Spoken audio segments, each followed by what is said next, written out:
Hello, kamusta tayong lahat? I exalt the name of the Almighty Father, Yahweh, for His unconditional love. Even if we are already old and gray, He will take care of us. He will carry us. And when a time comes that we must go home to Him, He will provide for us everything, and we will get our inheritance. Our real treasure is our Father. And I exalt the name of my Savior and Redeemer, Jesus Christ, for His selflessness. He considers us His friends, and we are also His mother, brother, and sister, because we believe in Him and we trust our Almighty God. And I thank the Holy Spirit for guiding us, for comforting us. So last time we read Deuteronomy chapter 17. So it's about the various instructions of the Almighty Father to His people,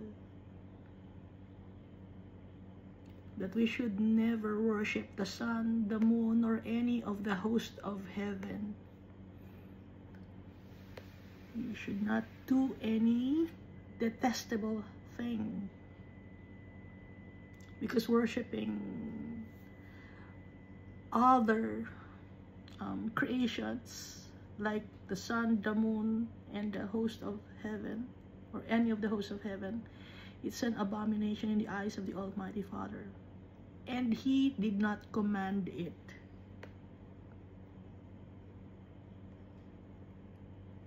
Sino lang ang itinaas ni Almighty Father na pangalan? Si Jesus Christ. Wala nang iba. And so we will worship Jesus Christ. Basahin ninyo sa Hebrews chapter 1. And the Lord said to my Lord. Sino yung kausap doon? The Lord said to my Lord. No? Tingnan natin sa Hebrews chapter 1.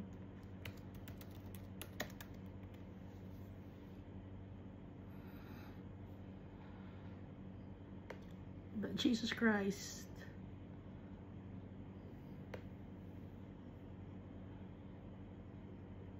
is above any other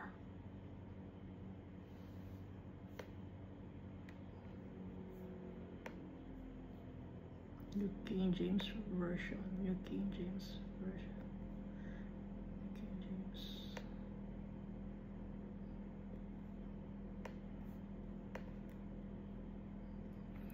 So Hebrews chapter 1 verse 5. For to which of the angels did God ever say, "You are my son, today I have begotten you"?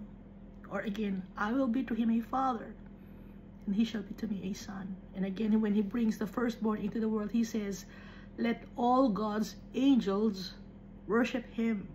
Sino yon? Si Jesus Christ. Above His name, there is no other name. The Almighty Father exalted the name of Jesus Christ. Of the angels, He says, He makes His angels winds and His ministers a flame of fire. But of the Son, He says, "Your throne, O God, is forever and ever. The scepter of righteousness is the scepter of your kingdom. You have loved righteousness and hated wickedness. Therefore, God, your God, has anointed you." Sino tinatawag ni God dito? Ni Almighty Father na God. Inanoint ni Almighty Father ang ating tatay, si Almighty Father. He is God. Sino ang inanoint niya? Therefore, God, your God, has anointed you with the oil of gladness beyond your companions. Naiiba ka sa iba mong mga kasama, kasi ikaw inanoint ka. Therefore, God, tawag ni Almighty Father. Sino yung kausap ni Almighty Father? Si Jesus Christ.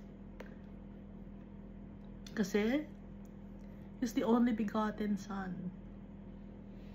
Ito sa verse 10 of Hebrews chapter 1 verse 10. And you, Lord, lay the foundation of the earth in the beginning, and the heavens are the work of your hands. They will perish, but you remain. They will all wear out like a garment, like a robe. You will roll them up like a garment. They will be changed, but you are the same, and your years will have no end. So ito naman sinabi ni Jesus kay Almighty Father. And to which of the angels has He ever said, sit at my right hand until I make your enemies a footstool for your feet? Sino nagsasalita nitong sit at my right hand? Si Almighty Father. Sino ang pinapaupo niya sa kanyang right hand? Nagagawin niya Almighty Father na footstool ang kanyang mga enemies? Si Jesus Christ. Kaya nga dito nakalagay sa verse 13, and to which of the angels has He ever said? Kaninong mga angels niya sinabi yun na sit at my right hand until I make your enemies a footstool of your feet? So ang kausap dito ay si Jesus Christ. Kinakausap ni Almighty Father. Si Jesus Christ. Naintindihan natin itong Hebrews chapter 1. It's a proof that Jesus Christ is God like the Almighty Father. Therefore God, your God, has anointed you. Na nakita natin sa Zechariah, the man clothed in linen with an inkhorn. Pinakuha ni Almighty Father si Jesus Christ ng fire sa seraphim, no? Na nakasulat sa Zechariah at saka sa Ezekiel.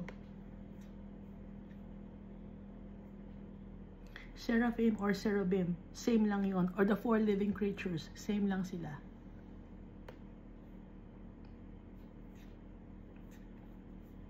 Kaya si Jesus, we will worship Him. Pero itong sun, or yung araw, the moon, and any of the hosts of heaven, hindi pwede silang i-worship. Mga angels, hindi pwede. Mga spirit beings, hindi pwede. It's an abomination. Hindi pinag-utos ni Almighty Father. Ang pinag-utos niya si Jesus Christ. He's the only begotten Son, na kung sino man ang maniwala kay Jesus will have everlasting life.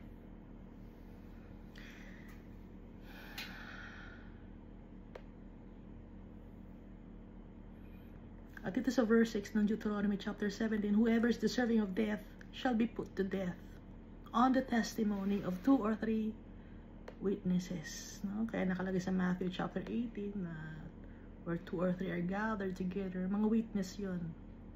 By the mouth of 2 or 3 witnesses sa 2 Corinthians chapter 13 verse 1. At saka dito sa book of Revelation chapter 11 and Zechariah chapter 4, binabanggit 2 witnesses. Bakit kailangan 2 witnesses? Dapat may testimony of 2 witnesses. Kaya si Almighty Father, bago ang pagdating ni Jesus Christ, darating ang 2 witnesses. Para saan yung 2 witnesses? Kasi yung 2 witnesses na yon para magpatunay na ang mundo ay makasalanan. Ang mundo ay hindi sumusunod kay Almighty Father and therefore deserving of death. At saka ngayon darating si Jesus Christ na siyang magja-judge sa mga tao dahil dumating na ang 2 witnesses. Kaya darating si Jesus Christ, pero hindi natin alam kung kailan darating ang 2 witnesses. Yung 2 olive trees, the 2 lampstands. Ibig sabihin nun, anointed by the Almighty Father.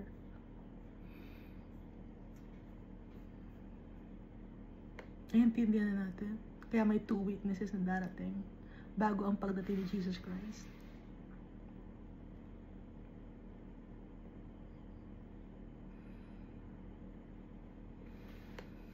At saka kung merong mga tao na nagkasala, no, ilalapit sila sa tribunal.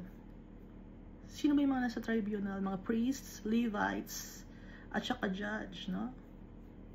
Kung merong mga usapin na mahirap desisyonan.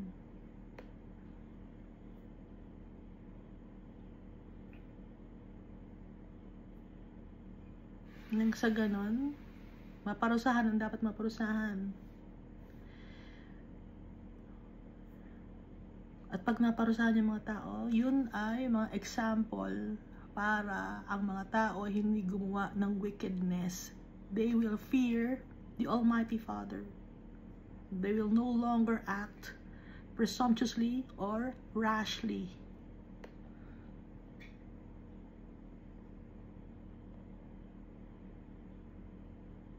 And then, dito sa Deuteronomy chapter 17 verse 14, binabanggit dito yung how to choose the leaders of the land.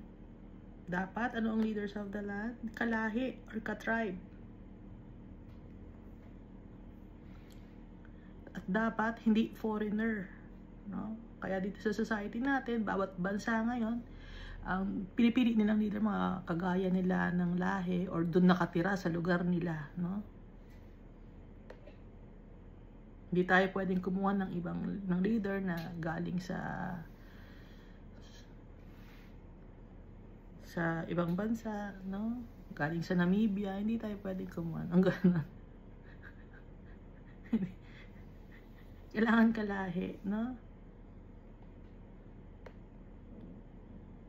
Ano, tumutukod siyang ko. Gutom ako. At saka ano pa, hindi siya dapat mag-multiply ng horses for himself. Wala siyang sariling goons, wala siyang sariling army, wala siyang private army. Hindi pwede yun. Ay, Almighty Father na. At saka, ano pa? Not to cause the people to return to Egypt to multiply horses. For the Lord has said to you, you shall not return that way again. Ano pa? Hindi dapat madami asawa. Dahil mapapalayo kay Almighty Father, mapapalayo sa kanyang calling or kanyang trabaho. Kasi ang gagawin na lang niya, pupuntahan niya ang kanyang mga asawa. Sobrang dami ng asawa, pupuntahan niya ang kanyang asawa. Imbis na gawin niya ang kanyang trabaho, imbis na mag-pray kay Almighty Father, asawa na lang niya na sobrang katsang katerba, doon siya nag-focus. Kaya ni Solomon. Pero hindi masama ang mag-asawa. Nakalagay sa 1 Corinthians chapter 7 verse 5, do not deprive one another, no? Na yung asawa mo, pwede kayo magsama tapos, pero magbigyan niya naman ng oras ang sarili niya na magdasal. Do not deprive one another except with consent for a time, that you may give yourselves to fasting and prayer and come together again, so that Satan does not tempt you because of your lack of self-control. Kaya dapat isa lang ang asawa dahil nakafocus sa fasting and prayer at sa trabaho, at kung gusto magpamilya pwede, hindi masama ang mag-asawa. Ano pa? Hindi siya dapat greedy ang leader of the land. Nor shall he greatly multiply silver and gold for himself. At isusulat niya with his own handwriting ang law para makabisado niya, matandaan niya, maintindihan niya. Di ba ganun tayo? Na-try niya na ba yun? Na para maintindihan mo ang isang bagay, kailangan ikaw mismo magsulat.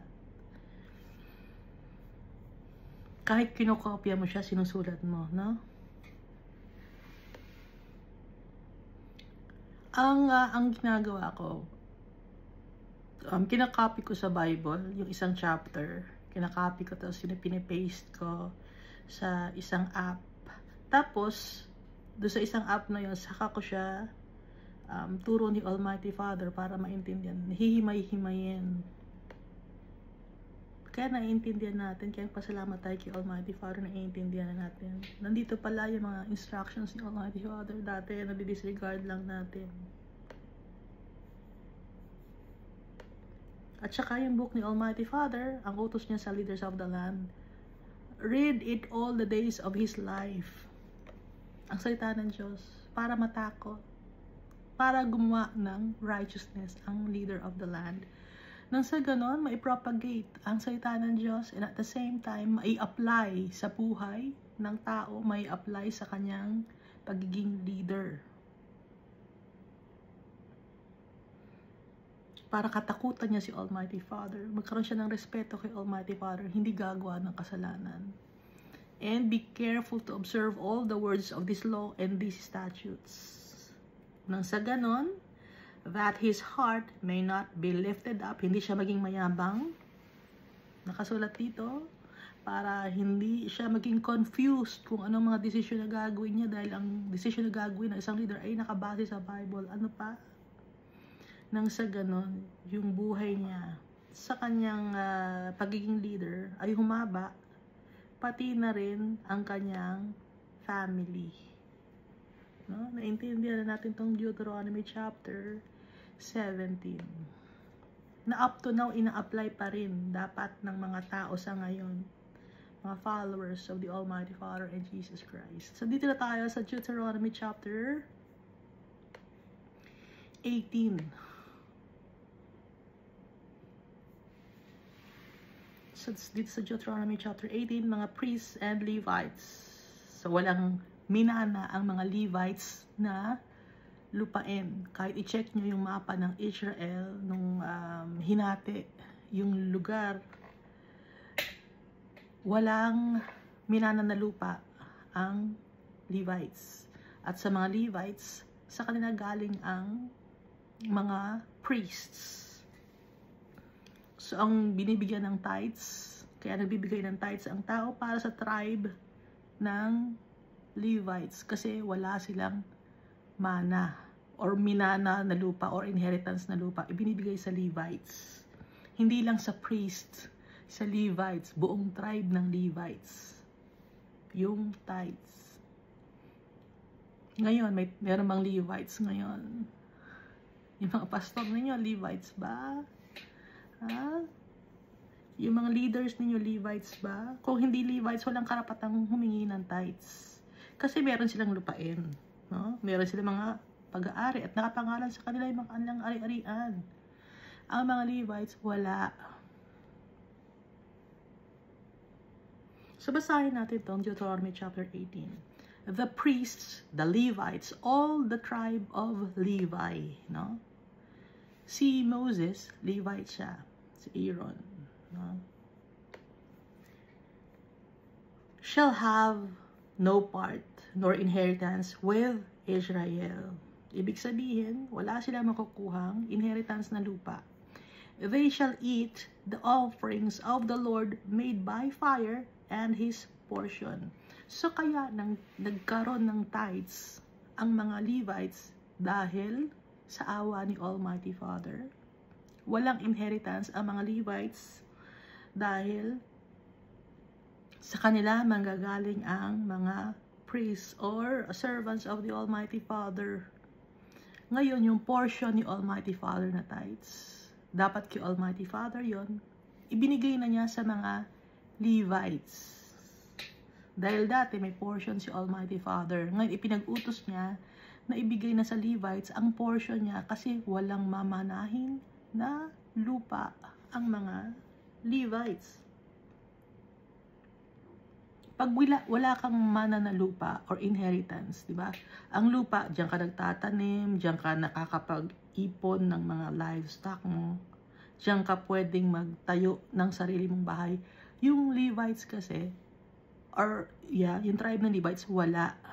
So, bawat tribe ni Judah, tribe ni Simeon, tribe ni Issachar, ni Dan, ni Manasseh, ni Ephraim, nakakalat sa kanila ang mga Levites. So, bawat tribe, meron silang mga kasakasamang Levites. At meron kasakasama rin silang priests. Kasi sa Levites galing ang mga priests. Naintindihan ninyo?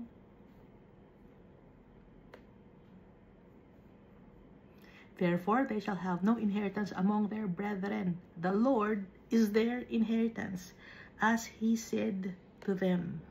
So, ang inheritance ng mga Levites, si Almighty Father. Yan ang kanya sabi. Ngayon, dito sa 1 Peter chapter 2, verse 9, nakalagay dito, but you are a chosen generation, a royal priesthood, a holy nation, his own special people, that you may proclaim the praises of him who called you out of darkness into his marvelous light. At si Almighty Father ang inheritance natin. Kaya tayo ay ang royal priesthood, a holy nation. So, asa na yung mga Levites? Pagdating ng panahon, mawawala na ang mga Levites. So, sa heaven, wala nang Levites. Pantay-pantay na kasi tayo ay royal priesthood, a chosen generation, a holy nation.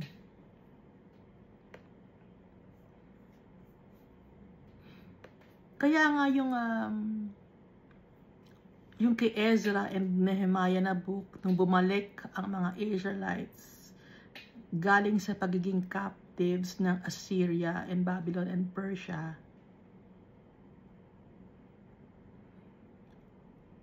sa Israel, sa Jerusalem sila bumalik, no?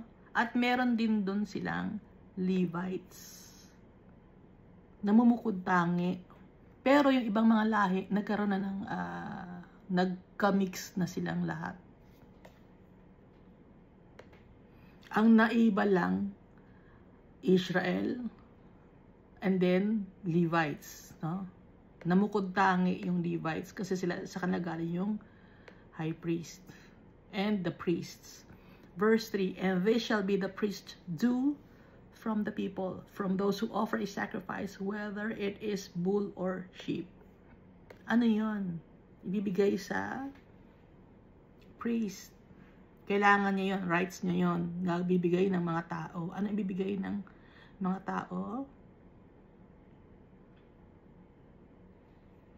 They shall give to the priest the shoulder, the cheeks, and the stomach of the bull or sheep. Yung parte ng katawan ng bull or sheep, bibigay sa priest. Shoulder, cheeks, and stomach.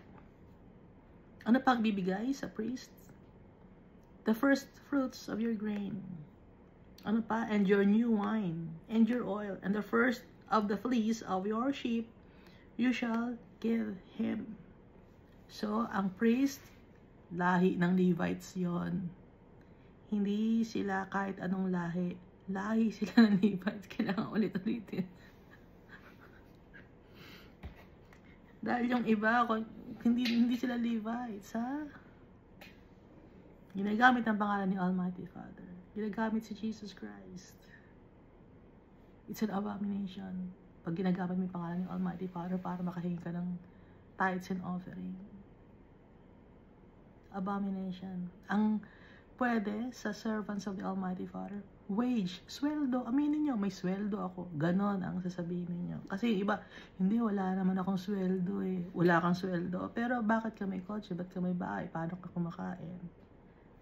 Hindi, bigay lang. O, yun din, sweldo yun. Ha? Maging transparent tayo sa tao. Huwag sinungaling. Ayaw ni Almighty Father na sinungaling. Ha? Verse 5, for the Lord your God has chosen him out of all your tribes to stand to minister in the name of the Lord, him and his sons forever. Forever. Kaya nga, someday tayo magiging royal priesthood, a holy nation.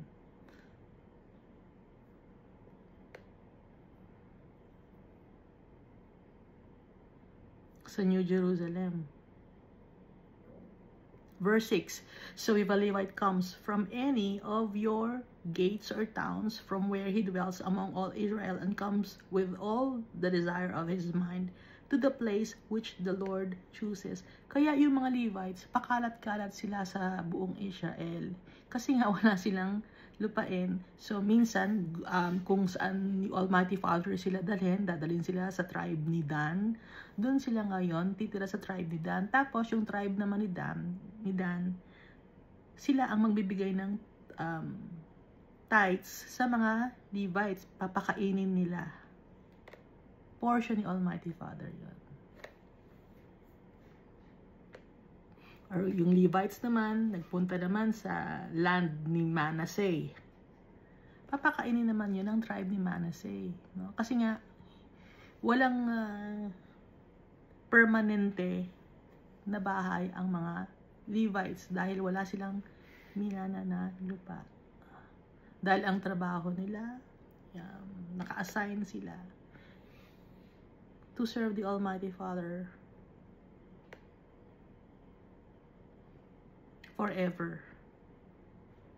Kaya nakalagay dito, for the Lord your God has chosen him out of all your tribes to stand to minister in the name of the Lord, him and his sons forever.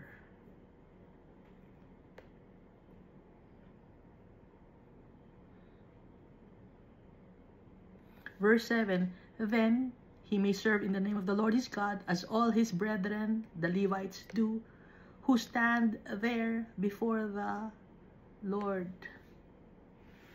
They shall have equal portions to eat besides what comes from the sale of his inheritance. So may portion na ibibigay sa mga Levites pag ang isang tao ay nagbenta ng kanyang ng kanyang kung anong meron siya or nagbigay siya ng pagkain, hati-hati. May portion.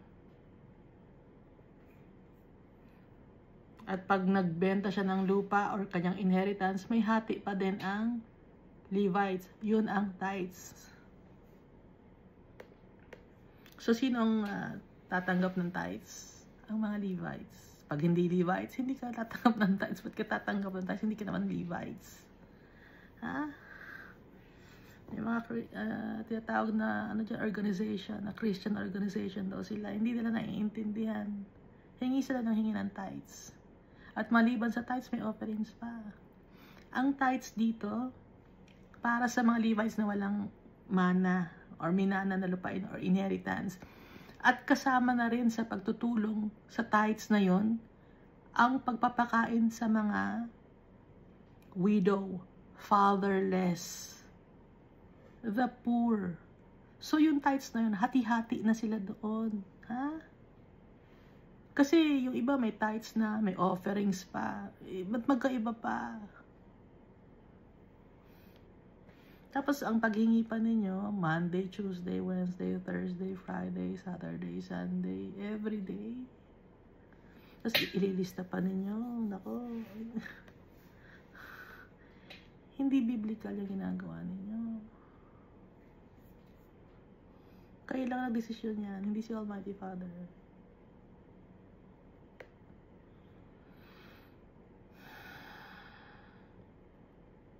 Tapos, gini-guilt trip nyo ang mga tao na dapat magbigay ka ng tithes. Pag hindi ka nagbigay ng tithes, hindi ka pagpapalain. Hindi mahilig si Almighty Father sa tithes. Hindi mo kampera si Almighty Father.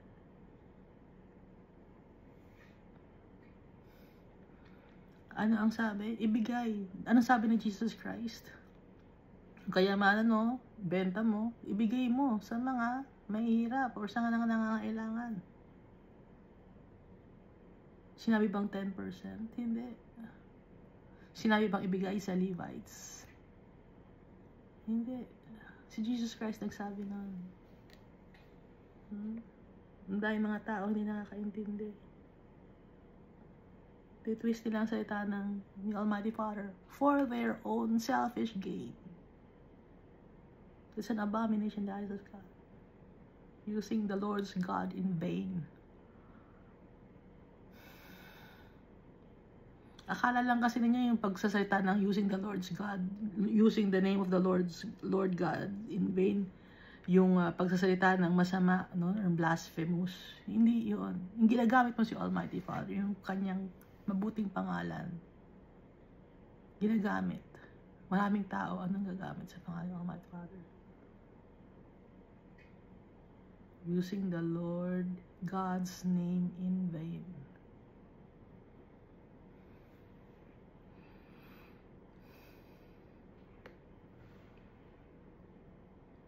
Verse 9. When you come into the land which the Lord your God is giving you, you shall not learn to follow the abominations of those nations or the detestable acts of those nations. Dahil di ba meron silang mga tao ron, may mga tao doon, tapos di ba Kanila talaga yung lupain na yun, kaso may mga nakatira doon. So, kailangan kunin nila ulit yung kanilang lupa. Kaya, inalaw ni Almighty Father na paalisin ang mga tao doon dahil yung mga tao doon, hindi kanilang lupa yun. Lupa yun ni Abraham na ibinigay ni Almighty Father. Kaso nga lang, nagpunta sa Egypt ang mga Israelites dahil nagkaroon ng famine, and the Lord purposed it to happen. Bakit? Para matuto tayo. Lahat na mga ginagawa ni Almighty Father, para matuto tayo, maging kagaya niya, makita niya kung sino ang obedient, kung sino ang nagpapasakop sa Kanya, kung sino ang may faith sa Kanya. Kaya ginagawa ni Almighty Father.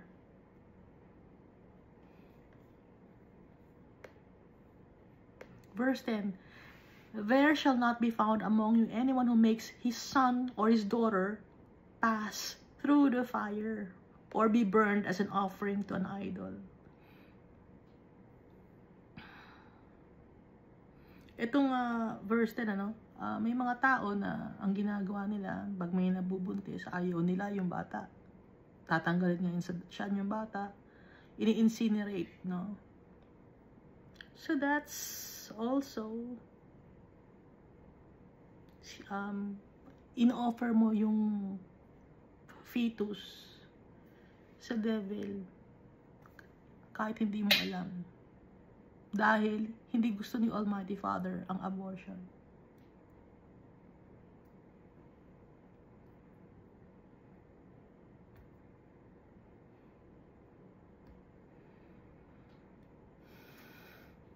So, anong gagawin natin? Hihingi tayo ng kapatawaran kay Almighty Father. Papatawarin tayo ni Almighty Father sa ating mga kasalanan. Kung may nagawa man kayo na mga bagay na ganito, papatawarin ni Almighty Father ang mga tao na lumalapit kay Jesus Christ. Dahil si Jesus Christ ang mediator natin kay Almighty Father.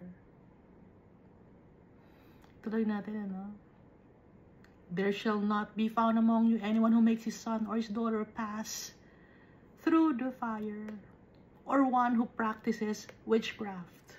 Ano ba yung witchcraft? Who practice magic, especially for evil purposes, or the use of spells. Alam, minsan may mga nakasulat na mga papel na chinachant kayo. Spell yun. Inuulit-ulit ninyo, di ba? Sometimes, hindi nyo alam kung anong language yun.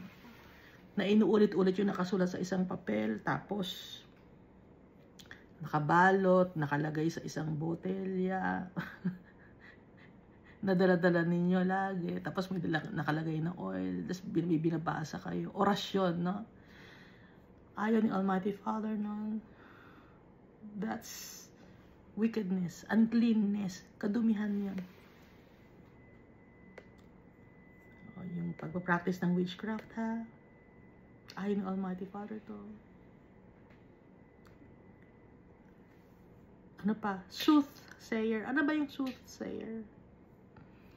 Forecaster, predictor, or prognosticator.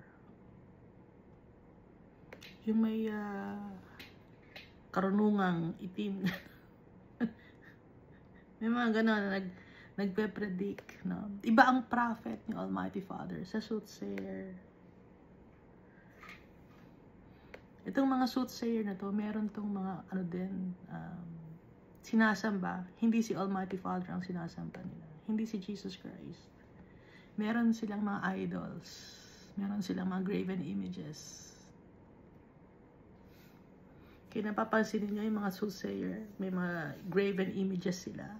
O hindi kay Almighty Father yun. Dahil si Almighty Father wants to be worshipped in spirit and truth. And also si Jesus Christ. Hindi pwede ang may graven images.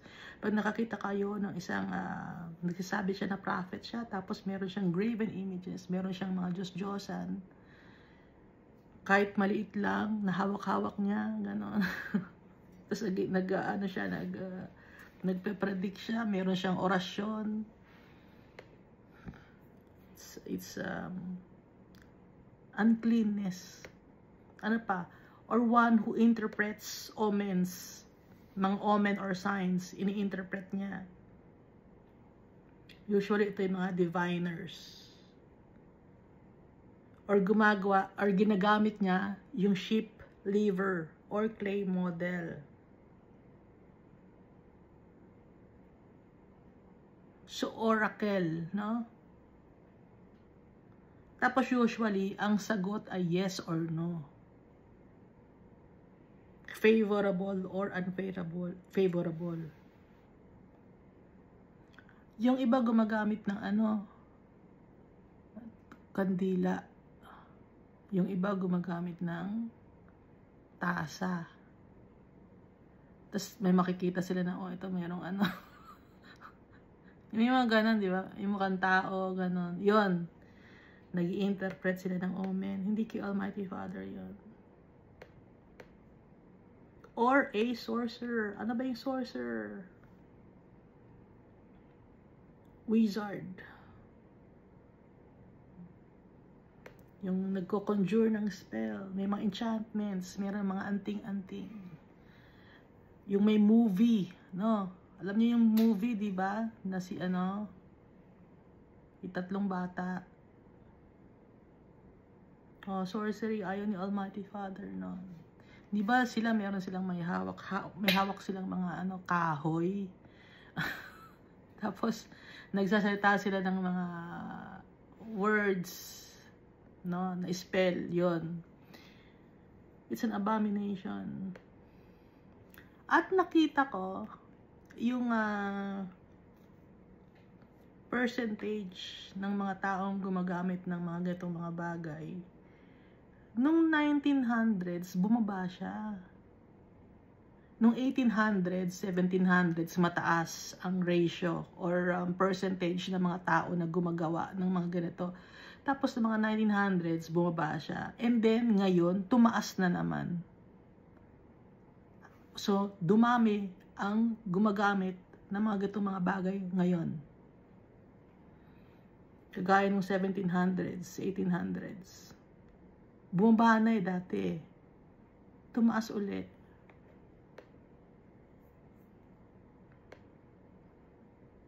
Gawain to ni Lucifer.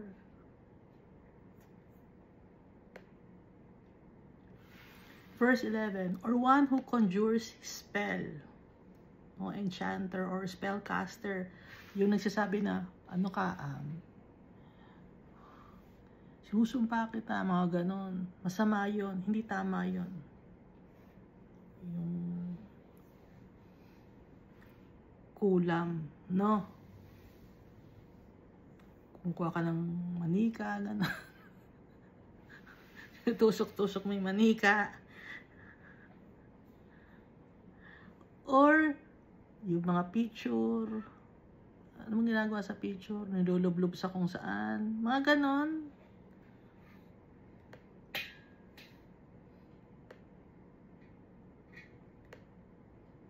Hindi gusto ng Almighty Father. Or yung may tubig na ipipiks-piks na gano'n, ipipispis na gano'n. Kasi gumagamit ka ng ng ibang bagay. Maliban kay Almighty Father, kunyari si Almighty Father ang tinatawag mo, tapos may gamit ka pa na kandila or tubig. Hindi kay Almighty Father yun. Hindi kailangan ni Almighty Father ng tubig para magtanggal ng mga demon-possessed people. Hindi kailangan ni Jesus Christ ng tubig para matanggal ang demonyo sa katawan ng tao. Hindi kailangan ng cross na ididikit mo sa noo. Nakikita ko sa movie. Para matanggal ang demon possession. Kasi pag yung mga ganong klase, form of witchcraft na rin yun. Sorcery na rin yun. Kasi yung si Constantine nga, o balik na naman tayo kay Constantine, gumawa siya ng religion, pinag-mix niya lahat, at yun ang lumabas na resulta. Paganism. Ano pa? Medium. Ano ba yung medium? Hindi ito yung small, medium, and large. Kaya lang tinatawag na medium kasi nasa gitna. Small, hindi siya small, hindi siya large. Ano siya? Hindi lang, may lang siya, medium, gano'n. Kaya medium, ha? At kaya yung media, social media, kasi siya yung namamagitna Ngayon, itong medium naman ito, namamagitna na siya sa mga taong buhay at sa mga taong wala na sa mundo. Kaya tawag sa kanya, medium. Naniniwala siya na may mga espiritu na kumakalat. Tapos siya ngayon ay magsasalita sa mga tao, no? Hindi gito ang gusto ni Almighty Father. Halimbawa, may message ang mga taong nawala na sa mundo. Tapos lalapit sa isang medium. Tapos yung medium naman sasabihin sa kamag-anak na nandito pa sa mundo. Hindi ganon si Almighty Father. Ayaw ni Almighty Father ng ganon. Ano pa? Spiritist or spiritista, gumagawa or gumagamit ng psychography, seances, no? Ano tong mga to? Yung nagsusulat ka tapos hindi mo alam yung sinusulat mo, ano ka, hinahayaan mo lang yung kamay mo magsulat, yon yung psychography, automatic writing. Ano pa? Or one calls up the dead. Hindi mo pwedeng tawagin ang mga namatay na, ano, may namatay sa pamilya ninyo. O tatawagin mo pa. Wag mo nang tatawagin. Wala na, hindi ka na maririnig nun. Yung buhay, hindi mo minahal. Tapos kung kailan nawala na, saka mo tatawagin. Saka mo pagtutuan ng pansin. Kaya nga, ngayon pa lang, mahalin na natin yung mga taong dapat nating mahalin, na gusto nating mahalin. Ha? Kasi pag wala na ang tao sa mundo, hindi na, wala na.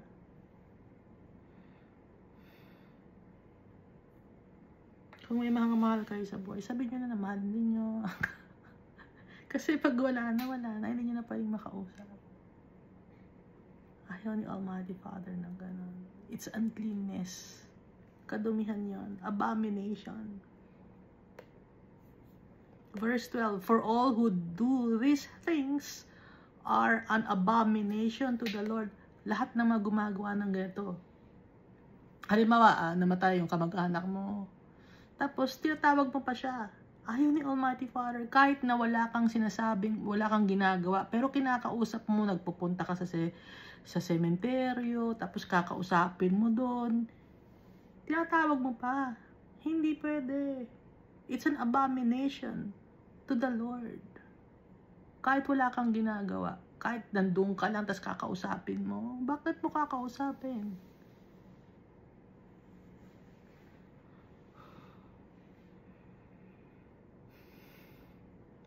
Kaya yung mga tao na mahal ninyo, kausapin nyo na ngayon pa lang, no? Hindi kung kailan wala na, saka kayo iiyak, ganon. Tapos pag iiyak kayo, ba't gusto niya na bang sumama? Kasi pag gusto niya na bang kayo na sumunod?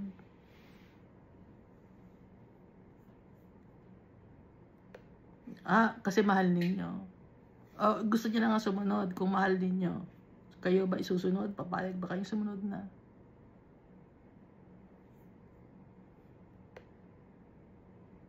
Si Almighty Father hawak niya ang buhay natin. Hindi natin hawak ang buhay natin. So, kaya kanino tayo magiging faithful? Sa tatay natin. Dahil dito sa mundo, passers-by lang tayo.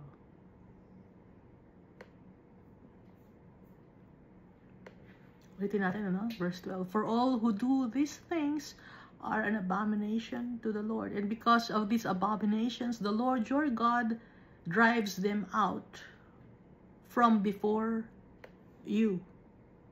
Kaya yung mga nakatira sa lupain bago yung dumating ang mga Israelites, dapat nang paalisin, sabi ni Almighty Father, kasi mahahawa ng kadumihan ang kanyang mga anak. At ayaw na ayaw ni Almighty Father itong mga nagpa-practice ng witchcraft, soothsayer, interprets omens, sorcery, conjures spells, medium, or spiritist, or the one who calls up the dead. It's an abomination. Kadumihan. Detestable. Galit si Almighty Father. Kaya kung nakagawa kayo ng ito, ask natin ang forgiveness of Jesus Christ and the Almighty Father. Para maging malinis tayo. Verse 13. You shall be blameless before the Lord your God. Or perfect. Gusto ni Almighty Father, perfect tayo like Jesus, blameless. Kaya nga tayo mayroong mga trials and tribulations dito sa mundo. Nakikita ko ni Almighty Father kung sino ang may tendency na maging rebellious, may tendency na mawala sa right path. Dahil ang kailangan ni Almighty Father, mga souls who are willing to obey Him, who are willing to love Him, who are willing to let go of their lives here on earth and focus on the Almighty Father.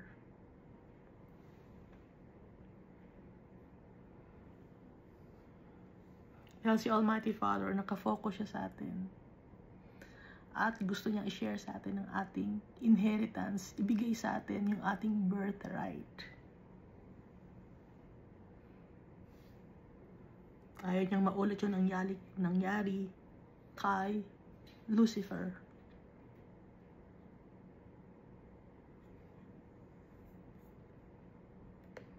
Verse 14.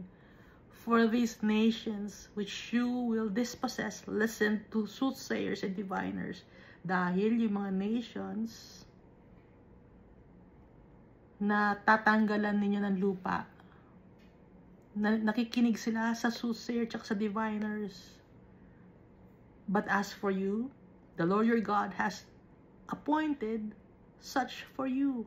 But the Lord your God has not appointed such for you, or not allowed you to do so. Hindi tayo allowed ni Almighty Father to ask for omens or people na marunong ng medium, ng sorcery, ng soothsayer.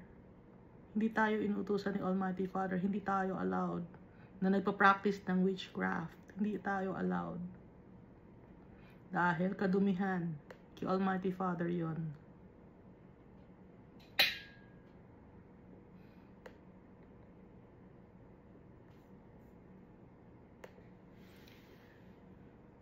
Verse 15. The Lord your God will raise up for you a prophet like me. Sabi ni Moses, no? From your midst, from your brethren, him you shall hear. Sabi ni Moses, merong si Almighty Father na itatatag or papadala na isang prophet na kagaya ko. From your midst, from your brethren, him you shall hear. Kasama ninyo or kalahi ninyo from your midst. So, iba ang prophet. So, yung prophet, siya yung nagsasalita in behalf of the Almighty Father. Ngayon, dito sa Matthew chapter 21 verse 11. So the multitudes said, this is Jesus, the prophet from Nazareth of Galilee. So mga tao ang nagsabi na si Jesus ay prophet. Sa Matthew chapter 21 verse 11. Tapos dito sa Mark chapter 6 verses 4 to 6. But Jesus said to them, a prophet is not without honor except in his own country, among his own relatives, and in his own house. Hindi pinaniniwalaan ang isang prophet sa kanyang sariling bayan, sa kanyang mga pamilya, hindi siya pinaniniwalaan. Kahit yung mga kamag-anak niya, hindi siya pinaniniwalaan. Matthew chapter 11 verse 9 to 15. Jesus affirms that John the Baptist is more than a prophet, no? Dito sa Matthew chapter 11 Now it came to pass, when Jesus finished commanding his 12 disciples, that he departed from there to teach and to preach in their cities. And when John had heard in prison about the works of Christ, he sent 2 of his disciples and said to him, Are you the coming one, or do we look for another? Tinatanong ni John the Baptist, nagpadala siya ng kanyang 2 disciple, kung si Jesus ba ang kanilang hinahanap. Dahil hindi rin alam ni John the Baptist. So, dito sinabi ni Jesus sa verse 4, Jesus answered and said to them, Go and tell John the things which you hear and see. The blind see, and the lame walk. The lepers are cleansed, and the deaf hear. The dead are raised up, and the poor have the gospel preached to them. And blessed is he who is not offended because of me. Verse 7, as they departed, Jesus began to say to the multitudes concerning John, What did you go out in the wilderness to see? A reed shaken by the wind? But what did you go out to see? A man clothed in soft garments? Indeed, those who wear soft clothing are in kings' houses. But what did you go out to see? A prophet? Yes, I say to you, and more than a prophet. For this is he of whom it is written, Behold, I send my messenger before your face, who will prepare your way before you. So si John the Baptist, more than a prophet, dahil siya ang messenger bago dumating si Jesus Christ. He paved the way for Jesus Christ. Ngayon binabanggit dito yung prophet. Si Jesus, kaya siya tinawag na prophet kasi kung anong sinasabi ni Almighty Father, nire-relay din niya. Pero hindi lang si Jesus prophet. Redeemer siya. Savior siya. Siya yung Lamb of God. Siya yung the Messiah. Yung prophet, yung prophet kasi hindi siya Messiah, hindi siya Redeemer. Kundi siya lang yung nagre-relay ng message from the Almighty Father. Ngayon, si Jesus Christ, sakop na niya lahat. Siya na yung sacrificial lamb. Siya na yung high priest and all. At yung name niya ay itinaas ni Almighty Father. Kaya hindi lang siya prophet. Kung si John the Baptist, more than a prophet, paano pa si Jesus Christ? Kaya nga dito, balikan natin sa Hebrews. Chapter 1, verse 9. But of the Son, he says, sa 8 pala yun, no? Hebrews chapter 1 verse 8. But of the Son he says, Your throne, O God, is forever and ever. The scepter of righteousness is the scepter of your kingdom. You have loved righteousness and hated wickedness. Therefore God, your God, has anointed you with the oil of gladness beyond your companions. May mga kasama ka na ibang companions mo. Pero ikaw anointed ka, si Jesus Christ. Kaya siya yung only begotten Son. Meron pa siyang mga companions, no? Si Jesus Christ. Pero si Jesus Christ ang naiba. Dahil itinaas ni Almighty Father ang pangalan ni Jesus Christ. Kaya kung si John the Baptist, more than a prophet, how much more si Jesus Christ? Kaya nga dito nakalagay, Therefore God, your God, has anointed you. So God, si Jesus Christ. Okay? Verse 16.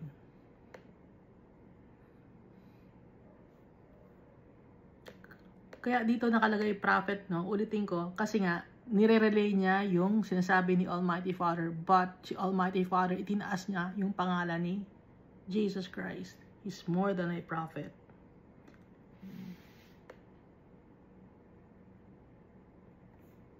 Verse 16, according to all you desired of the Lord your God in Horeb, in the day of the assembly, saying, Let me not hear again the voice of the Lord my God, nor let me see this great fire anymore, lest I die.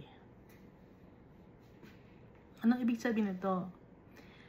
So si Almighty Father, sa verse 15, Sabi ni Moses, magpapadala si Almighty Father ng prophet na kagaya niya among the Israelites. Bakit? Dahil yung mga tao, nagsabi yung mga tao, let me not hear again the voice of the Lord my God, nor let me see this great fire anymore, lest I die. Na nakikita ito sa Exodus chapter 20, verse 19.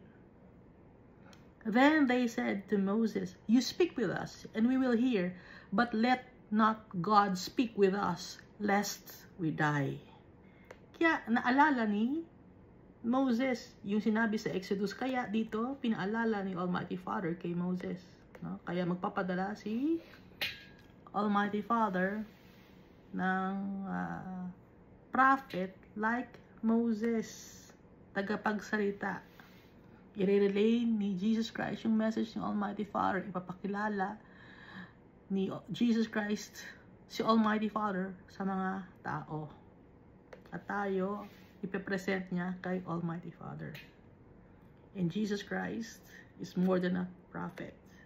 Kasi ulitin ko si John the Baptist, sabi ni Jesus Christ more than a prophet. How much more si Jesus Christ? He's the Lamb of God. The man clothed in linen, the Messiah, Emmanuel and Inkhorn, the branch of righteousness, the commander of the army of the Almighty Father. Meron bang si Moses ba, ganun ba siya? Si John the Baptist, ganun ba siya? Hindi. Si Jesus Christ lang ang naiba. Sakop na lahat ni Jesus Christ.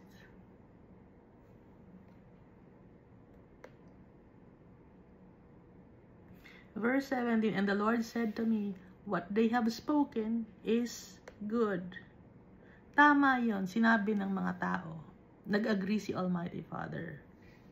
Kaya, dito sa verse 18, kasi nga takot yung mga tao dahil ayaw nilang marinig ang boses ni Almighty Father or makikita nila yung great fire kasi sa sobrang takot nila dahil glorious si Almighty Father, holy and mighty.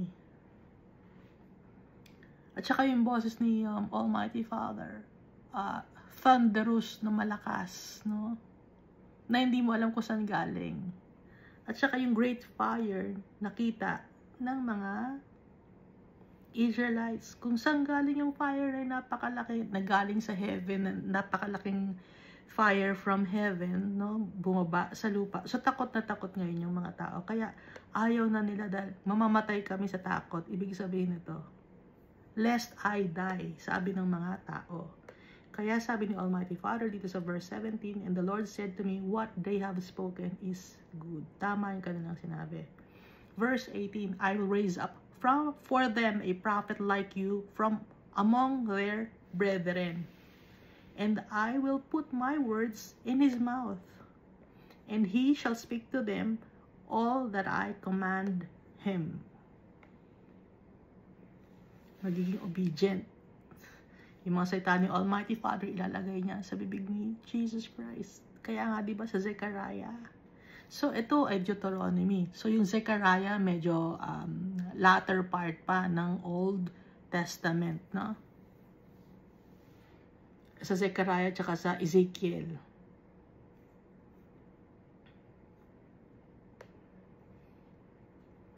Verse 19, and it shall be that whoever will not hear my words, which he speaks in my name, kung ano man ang sabihin ni Jesus Christ at hindi makinig ang mga tao kay Jesus Christ, I will require it of him. Ano yung I will require it of him? Kung ano ang sinabi ni Jesus Christ na pinapasabi ni Almighty Father at hindi sinunod ng mga tao, sabi ni Almighty Father, I will require it of him. Ano yung I will require it of him? Dito sa Colossians chapter 2 verse 14, having wiped out the handwriting of right requirements that was against us, which was contrary to us, and he has taken it out of the way, having nailed it to the cross. Ano ba yung requirement? Or I will require it of him. Dahil hindi ka naniwala kay Jesus Christ, wala kang faith kay Jesus Christ, na si Jesus Christ hinalo na lahat ng kasalanan ng mga tao. At hindi na mamamatay ang mga tao dahil kay Jesus Christ. Ngayon, kung hindi mo papaniwalaan si Jesus Christ, yung curse of death mapupunta sa'yo. I will require it of Him. So verse 19 yun, ng Deuteronomy chapter 18. And it shall be that whoever will not hear my words, kung sino man ang hindi makinig sa mga salita ko, na sinabi ng pinadala ko, hindi sila makikinig sa pinadala ko na tao, dahil ako ang naglagay sa kanyang bibig ng aking mga salita, sabi ni Almighty Father, at kung ano ang sasabihin niya, yun ang aking ipinag-uutos. Ngayon, kung hindi makikinig ang mga tao sa kanyang mga sasabihin na inuutos ko, I will require it of Him. Sa mga taong hindi makikinig na si Jesus Christ, para ma-save kayo, si Jesus Christ ang paniwalaan nyo. Magtiwala kayo kay Jesus Christ para hindi kayo mamatay. Ngayon, kung hindi kayo maniniwala kay Jesus Christ, I will require it of those people. Ano yun? Kamatayan. Sila ngayon ang mamamatay. Yung mga taong hindi maniniwala kay Jesus Christ.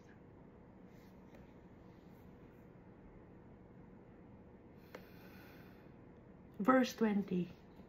But the prophet who presumes to speak a word in my name, which I have not commanded him to speak, or who speaks in the name of other gods, that prophet shall die. Pero, kung merong prophet na dumating, na nagsasalita ng mga bagay, na hindi ko naman ipinag-utos, sabi ni Almighty Father, na ginagamit ang pangalan ko. Maraming tao ngayon ang gumagamit sa pangalan ni Almighty Father. Sinasabi sila ay prophet, sila ay prophet. Hindi naman sila pinadala ni Almighty Father. Ano mangyayari sa mga taong yun na nagsasabing sila ay prophet? That prophet shall die. Ano pa? Or who speaks in the name of other gods. Yung nagsasalita ng mga bagay na wickedness gamit ang pangalan ng ibang mga gods or false gods. Yung prophet ng mga false gods na yon, mamamatay. At hindi lang to physical death. Pag sinabing mamamatay or that prophet shall die, hindi lang to physical death, but yung soul nila mapupunta sa Hades, sa eternal damnation, sa Sheol. Dahil sa Sheol, there's no more hope in a future for those people or those souls who are in Sheol or Hades or hell. Verse 21. And if you say in your heart, how shall we know the word which the Lord has not spoken? Paano ngayon namin malalaman kung ang salita ay hindi naman sinabi ni Almighty Father? Sabi dito sa verse 21 of Deuteronomy chapter 18. Ang sagot nandito sa 22.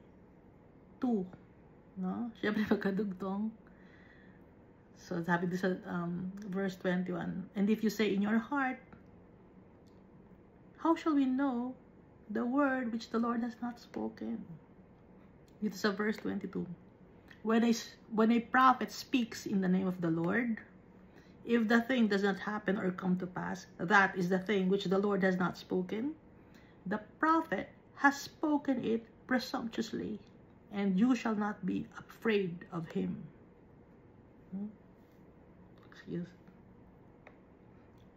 Kung ang isang bagay ay hindi galing kay Almighty Father, paano namin na hindi malalaman na hindi si Almighty Father nagsabi nun? Ano ang mga nakalagay dito sa verse 22 or sa last verse ng Deuteronomy chapter 18? Kung ang prophet ay nagsalita sa sa pangalan ni Almighty Father, tapos hindi naman nangyari yung sinasabi ng prophet na yon. At hindi naman kung hindi nangyari ang isang bagay na sinasabi ng isang prophet, hindi yun ipinag-uutos ni Almighty Father. Yung prophet na yun, nagsalita lang siya dahil sa kanyang kayabangan. Or feeling niya superior siya.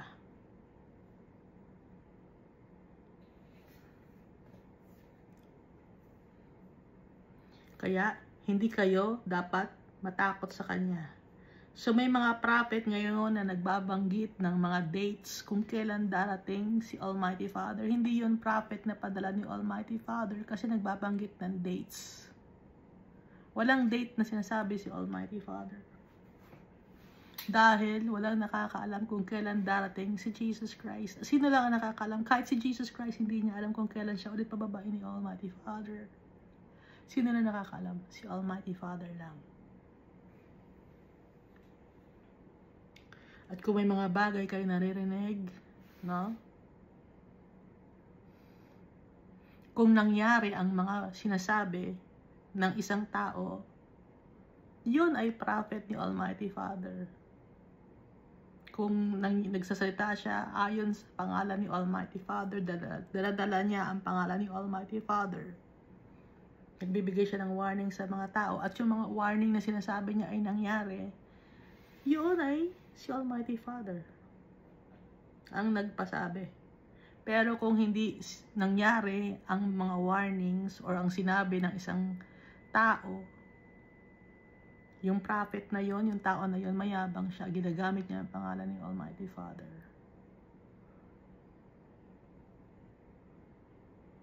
At hindi tayo dapat matakot sa kanya.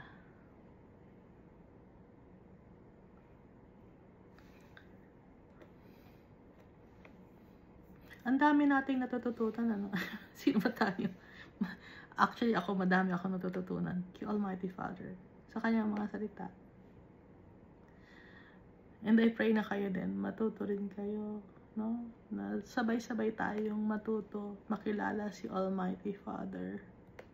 Makilala ang kanyang kabutihan at kabaitan.